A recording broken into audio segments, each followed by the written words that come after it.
ট্রাকে ধাক্কায় একাদশ শ্রেণীর এক পড়ুয়ার মৃত্যু। ট্রাকে আগুন লাগিয়ে রাস্তা অবরোধে নামলো স্থানীয়রা। সিমেন্ট বোঝা ট্রাকে ধাক্কায় মৃত্যু নাবালিকার। ট্রাকে আগুন লাগিয়ে রাস্তা অবরোধে নামলো স্থানীয়রা। পুলিশের বিরুদ্ধে তুমুল ক্ষোভ উগরে দেয় অবরোধকারীরা। পুলিশের বিরুদ্ধে তুমুল ক্ষোভ উগরে দেয় অবরোধকারীরা। পরিস্থিতি সামাল দিতে ঘটনাস্থলে পৌঁছায় কাকসা থানার বিশাল পুলিশ বাহিনী। মৃতা নাবালিকার নাম অপু ঘোষ, বয়স 17 বছর, একাদশ শ্রেণীর পড়ুয়া, কাকসার রক্ষিতপুরের বাসিন্দা। বুধবার রাত 8:15 নাগাদ এক বন্ধুর সাথে মালানদিঘি এলাকা টিউশন থেকে বাড়ি ফিরছিল। তখনই কাকসার লোহাগুড়ি এলাকায় প্রচন্ড গতিতে থাকা একটি সিমেন্ট বোঝাই ট্রাক নিয়ন্ত্রণ হারিয়ে অপুকে ধাক্কা মারে। আশঙ্কাজনক অবস্থায় অপুকে দুর্গাপুর মহকুমা হাসপাতালে নিয়ে যাওয়া হলে চিকিৎসকরা মৃত্যু বলে ঘোষণা করেন। উত্তেজিত জনতা পথ অবরোধ করে এবং সিমেন্ট বোঝাই ট্রাকে আগুন লাগিয়ে দেয়। শুরু হয় তুমুল বিক্ষোভ। ঘটনাস্থলে পৌঁছায় কাকসা থানার বিশাল পুলিশ বাহিনী। পুলিশের মধ্যস্থতায় পরিস্থিতি নিয়ন্ত্রণে আসে। দমকলের একটি ইঞ্জিন ঘটনাস্থলে পৌঁছে আগুন নিয়ন্ত্রণে আনে।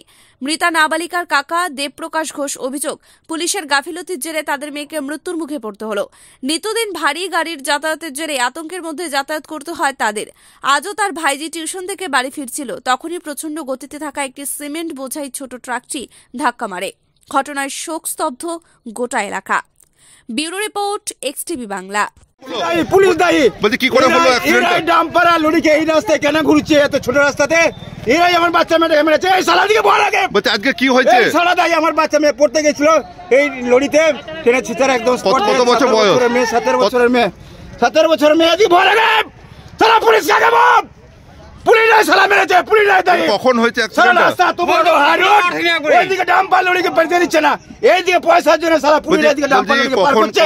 বালির আর পাথর লরিকে এই শালা দায়ী। এই শালা দিকে আগুনে বল।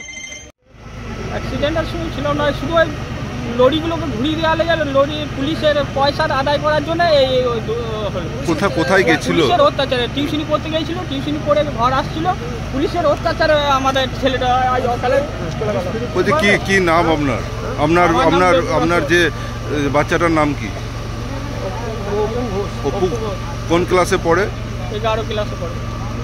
এখন কি অবস্থায় আছে? কি অবস্থায় আছে এখন বিধাননগর নিয়ে গেছে, এখন তো বলতে পারছি না, তবে মনে হয় যে এখন যা অবস্থা দেখছি কি অবস্থা আশঙ্কাজনক আছে। বলছি আপনি কে হন? আমি কাকা। কি নাম আপনার? দেবপ্রকাশ ঘোষ। হ্যাঁ, দেবপ্রকাশ ঘোষ, রক্ষিতপুরে। কি হয়েছিল ওদের? ছেলেটা টিউশনে গেছিল, মালানদিঘিতে টিউশনি পড়ে, এইচএসে পড়ে, ঠিক আছে? তা টিউশনি থেকে আসছিল, আসার পথে এই যে ঘটনা আমরা সবাই দেখতে পাচ্ছেন। কিসে ধাক্কা মেরেছে? লরিতে ধাক্কা মেরেছিল। কিসের লরি ছিল? 409 সিমেন্টের গাড়ি। পুলিশের তাড়া করেছিল 409 গাড়িটাকে। হ্যাঁ, তা পুলিশের কি তাড়া করা কি দরকার? পুলিশে কি বেতন পায় না? পুলিশের কিসের দরকার ছিল তাড়া করা? পুলিশে কি বেতন পায় না? বলুন। এখন কি অবস্থায় আছে মেয়েটা? এখন আপাতত আমরা যেটা শুনলাম যে ডাইরেক্ট ডেট হয়ে গেছে। এই যে ক্ষতি কারণটা হলো, তাহলে পুলিশে কি করবে? বলুন। কি নাম? আপনার নাম কি? আমার নাম গোপাল বাগদি।